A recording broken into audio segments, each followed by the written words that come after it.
Be careful what you bet on. A Marvel fanfiction written by sanqwhich on AO3.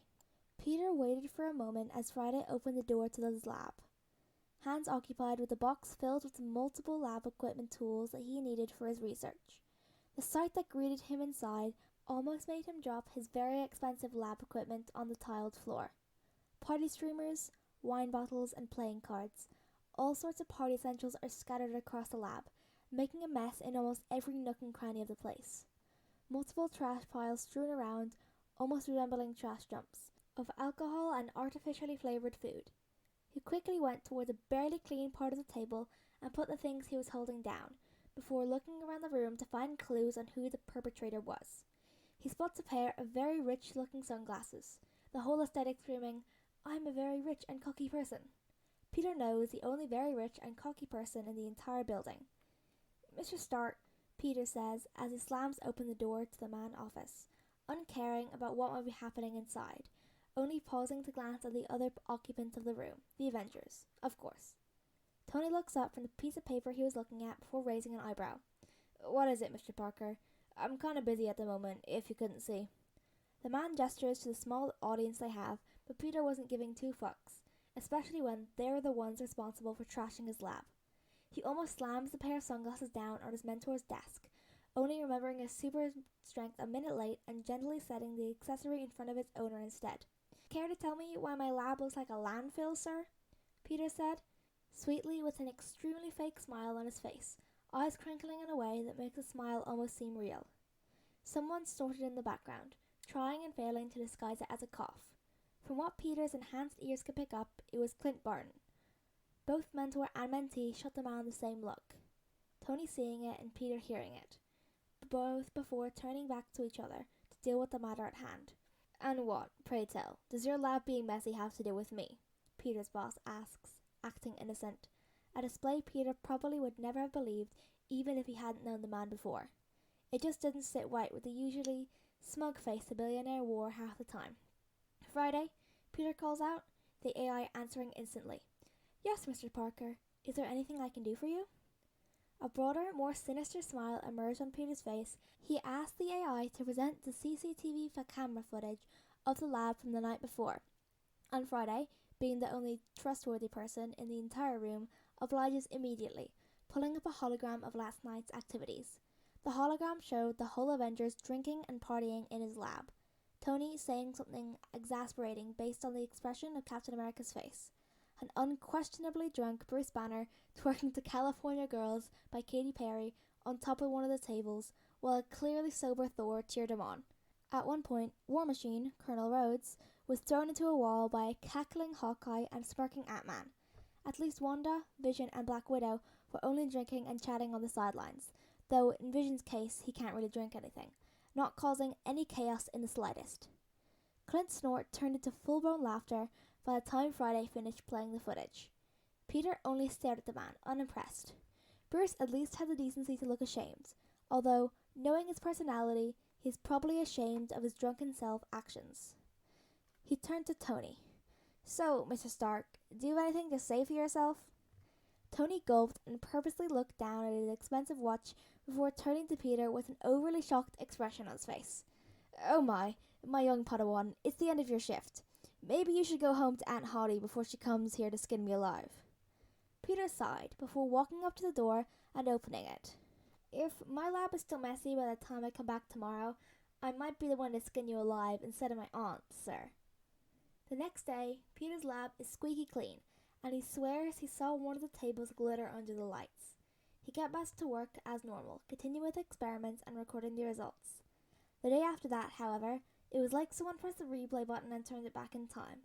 The lab was just as messy as it was 2 days ago. This time, however, there was no pair of sunglasses to be seen, but that didn't stop Peter from spotting a discarded shoe and a metal arm. Peter didn't want to know.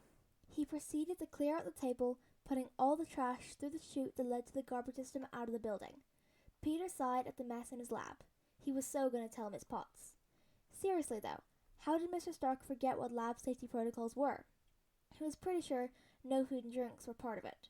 Plus, Dr. Bruce Banner was also a scientist. The man should know this stuff.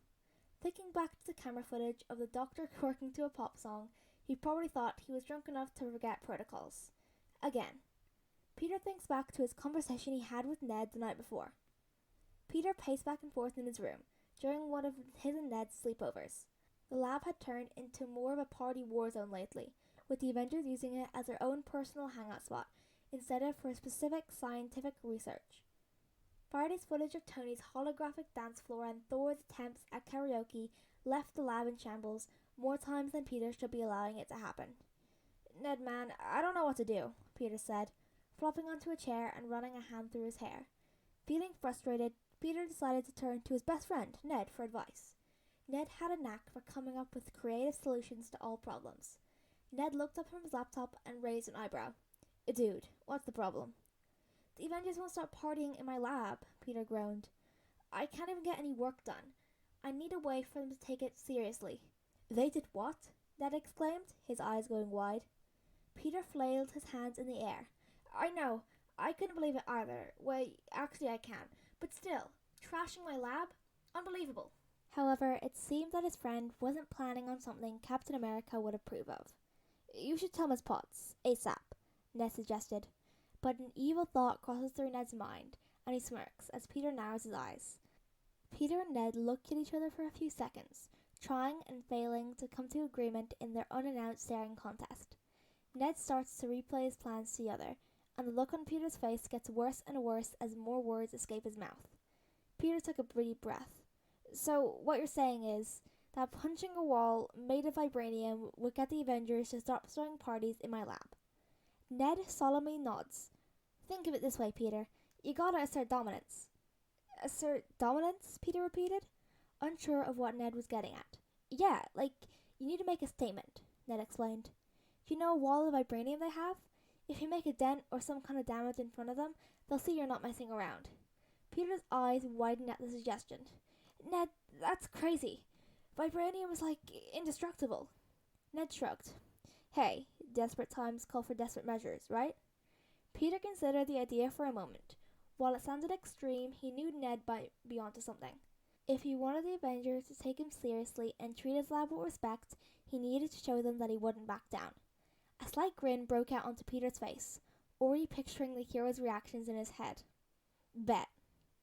This time, Peter wasn't going into Tony's office. Instead, he went straight to the man's floor, taking the elevator and asking Friday to take him there, with an ominous lilt to his voice while carrying the prosthetic robot arm and the shoe in with his assent. When he arrived, he walked calmly into the private training room, knowing full well that the man and the crew of heroes would be there. Friday never tells him lies, after all. When he entered the room, he felt eyes trained on him in an instant.